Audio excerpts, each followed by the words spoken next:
नमस्कार, अस्सलाम वालेकुम, जोहार। आज हम बात कर रहे हैं सीमांचल को जो लेकर एक चर्चा बनी हुई है, जिसमें कुछ मीडिया प्लेटफॉर्म और इंटरनेट पर इसे केंद्र शासित प्रदेश बनाए जाने की संभावनाएं जताई जा रही है। तो सबसे पहले हम तथ्य को समझते हैं। भारत की जो अंतर्राष्ट्रीय सीमाएं हैं वो पाकिस्तान, चीन, बांग्लादेश, नेपाल, भूटान, म्यांमार और अफगानिस्तान से सीधे लगती है और बिहार राज्य की सीमा केवल नेपाल से लगती है।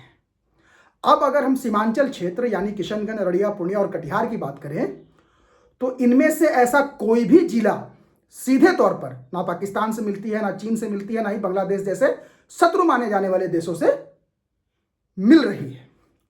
अररिया जिला और किशनगंज नेपाल सीमा के पास है और नेपाल भारत का मित्र राष्ट्र है, ना कि दुश्मन देश।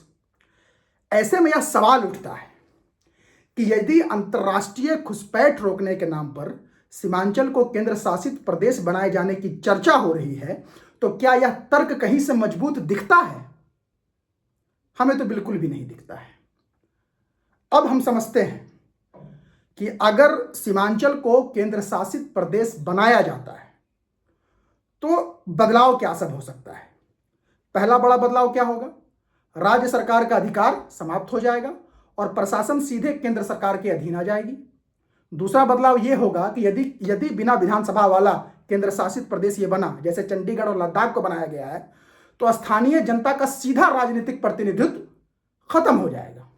मुख्यमंत्री और विधायक नहीं बनेंगे, उपराज्यपाल सीधे केंद्र को रिपोर्ट करेंगे, निर्णय दिल्ली में होंगे, ना कि पटना या स्थानीय स्तर से।